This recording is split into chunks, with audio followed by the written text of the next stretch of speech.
I think this is cherry. So life, ಈ life ಎಲ್ರಿಗೂ ಬೇಕು. ಸೊ ಜಸ್ಟ್ ಲೈಫ್ ಬೇಕು ಅಂದರೆ ನಾವು ಏನು ಮಾಡದೇ ಇದ್ರೂ ಕೂಡ ಈ ಲೈಫ್ ನಮ್ಮನ್ನು ಹೇಳ್ಕೊಂಡು ಹೋಗುತ್ತೆ. ಬಟ್ ನಮಗೆ ಬೆಟರ್ ಲೈಫ್ ಬೇಕು ಅಂದಾಗ ಮಾತ್ರ ನಾವು ಹಗಲು ರಾತ್ರಿ ಕಷ್ಟಪಡಬೇಕಾಗುತ್ತೆ. ಆ್ಯಂಡ್ ಲೈಫ್ ಯಾವಾಗಲೂ ನಾವು ಅದೊಂದು ಜೀವ ಇರೋ ವಸ್ತು ಅಂದ್ಕೊಳ್ತೀವಿ, ಬಟ್ ಅದೊಂದು ಅನ್ಇಮ್ಯಾಜಿನ್. ಕೆಲವೊಂದು ಸರಿ ಲೈಫ್ ನಮ್ಮನ್ನು ಹೇಗೆ ಕರ್ಕೊಂಡು ಹೋಗುತ್ತೆ, ಏನು ಕರ್ಕೊಂಡು ಹೋಗುತ್ತೆ ಅಂತ ಗೊತ್ತಿರಲ್ಲ. ಆ್ಯಂಡ್ ಲೈಫ್ ಯಾವಾಗಲೂ ಕೂಡ ಕಾನ್ಸ್ಟೆಂಟ್ ಆಗಿರಲ್ಲ. ಸೊ ಟೈಮ್ನ ಜೊತೆಗೂಡಿ it has to move on. And ಈ ಜೀವನ ಎಲ್ಲ ಥರದ ಪಾಠ ಕಲಿಸುತ್ತೆ.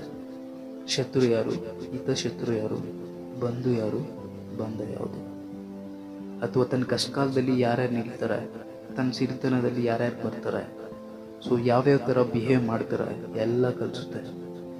ಈ ಲೈಫ್ಗೆ ಯಾವ ಥರ ಬದುಕೋದು, ಹಾಗೆ ನಾವು ಅಂದ್ಕೊಂಡಿರೋ ಗುರಿಯನ್ನು ಹೇಗೆ ತಲುಪೋದು, ಎಲ್ಲ A to Z ಎಲ್ಲ ಕಲಿಸುತ್ತೆ.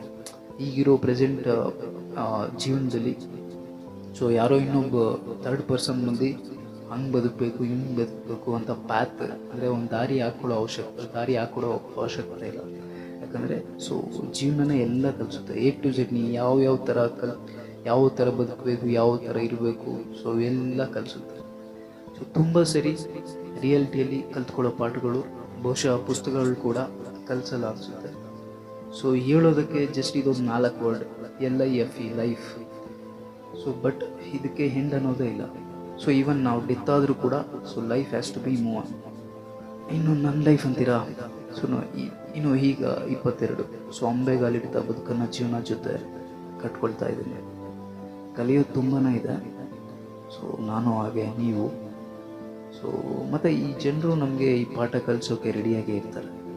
ಸೊ ಅದನ್ನು ಕಲ್ತ್ಕೋಬೇಕಷ್ಟೆ. ಕಲ್ತಿಲ್ಲ ಅಂದರೆ ಕಲಿಸ್ತಾರೆ, ಅದು ಬೇರೆ. ಲೈಫಲ್ಲಿ unwanted peoples, unwanted matters, unwanted things etcetera ಈ ವಿಷಯಗಳನ್ನ ನಮ್ಮ ಮೈಂಡಿಂದ, ನಮ್ಮ ಲೈಫಿಂದನೇ ಕಿತ್ತಿಸಿದ್ರೆ ಸೊ ನಮ್ಮ ಲೈಫ್ 50% ಬ್ಯೂಟಿಫುಲ್ ಆ್ಯಂಡ್ ಪೀಸ್ ಆಗಿರುತ್ತೆ. ಆ್ಯಂಡ್ ಈ ಲೈಫಲ್ಲಿ ಕಷ್ಟ ಸುಖ ಕಾರ್ಯ ನೈಪುಣ್ಯ ಬರೋದು ಕಾಮನ್, ಬಟ್ ಹೆದರ್ಕೊಳ್ಳೋ ಅವಶ್ಯಕತೆ ಇಲ್ಲ. ಸೊ ಶ್ರೀಕೃಷ್ಣ ಪರಮಾತ್ಮರು ಹೇಳಿದ ಹಾಗೆ ಈ ಸಮಯ ಕಳೆದು ಹೋಗುತ್ತದೆ. ಸೊ ಎಲ್ಲದಕ್ಕೂ ಒಂದು ಎಂಡ್ ಅಂತ ಇರುತ್ತೆ. ಸೊ ನಮ್ಮ ಸಾಮರ್ಥ್ಯದಿಂದ ಅದನ್ನು ಬೇಗ ಪಾರಾಗಿಸಬಹುದು, ಅಥವಾ ಸೊ ನಮ್ಮ ಸಾಮರ್ಥ್ಯದಿಂದ, ನಮ್ಮ ಕೆಪಾಸಿಟಿಯಿಂದ ಆಗಿಲ್ಲ ಅಂದರೆ ಸೊ ಪ್ರತಿಯೊಂದು ಪ್ರಾಬ್ಲಮ್ಮು, ಪ್ರತಿಯೊಂದು ಮ್ಯಾಟರ್ಸ್ಗೂ ಒಂದು ಎಂಡ್ ಅಂತ ಇರುತ್ತೆ. ಸೊ ನಮ್ಮ ಕೈಲಿ ಆಗಿಲ್ಲ ಅಂದರೆ ಕರ್ಮನೇ ಅದನ್ನು ತೊಲಗಿಸುತ್ತೆ. ಅಂದರೆ ಏನು ಕಷ್ಟ ಬರುತ್ತೆ, ಏನೇ ಬರಲಿ, ಸೊ ಅದು ನಮ್ಮ ಕೆಪಾಸಿಟಿಯಿಂದ ಆದಷ್ಟು ಬೇಗ ನಾವು ಸಾಲ್ವ್ ಮಾಡ್ಕೋಬೋದು. ಇಫ್ ಇಟ್ ಈಸ್ ಆಗಿಲ್ಲ ಅಂದರೆ ಸೊ ಅದಕ್ಕಂತ ಒಂದು ಎಂಡ್ ಇರುತ್ತೆ. ಸೊ ಅದು ಕರ್ಮನೇ ಅದು ನೋಡ್ಕೊಳ್ಳುತ್ತೆ. ಫೈನಲಿ ಸೊ ಲೈಫ್ ಒಂದೇ ಸರಿ ಬರೋದು. ಸೊ ದಯವಿಟ್ಟು ಅದನ್ನು ವೇಸ್ಟ್ ಮಾಡ್ಕೋಬೇಡಿ, ಇನ್ಕ್ಲೂಡಿಂಗ್ ಮೀ. ಸೊ ನಿಮ್ಮನ್ನು ನೀವು ಫಿನಾನ್ಷಿಯಲಿ, ಮೆಂಟಲಿ ಸ್ಟ್ರಾಂಗ್ ಮಾಡ್ಕೊಳ್ಳಿ. ಅಂದ್ಕೊಂಡಿರೋ ಲೈಫ್ನ ಲೀಡ್ ಮಾಡಿ. ಆಗಿಲ್ಲ ಅಂದರೆ ಟ್ರೈ ಮಾಡಿ. ಅಟ್ಲೀಸ್ಟ್ ನಾವು ಅಂದ್ಕೊಂಡಿರೋ ಲೈಫ್ನ ಲೀಡ್ ಮಾಡೋದಕ್ಕೆ ಟ್ರೈ ಮಾಡಿದೆ ಅಂತ ಒಂದು ಜಸ್ಟ್ ಒಂದು ಸೆಲ್ಫ್ ಸ್ಯಾಟಿಸ್ಫ್ಯಾಕ್ಷನ್ ಸಿಗುತ್ತೆ. ಒಟ್ಟಾರೆ ಎಲ್ಲರೂ ಚೆನ್ನಾಗಿರಿ, ನಾನು ಚೆನ್ನಾಗಿರ್ತೀನಿ. ಥ್ಯಾಂಕ್ಸ್.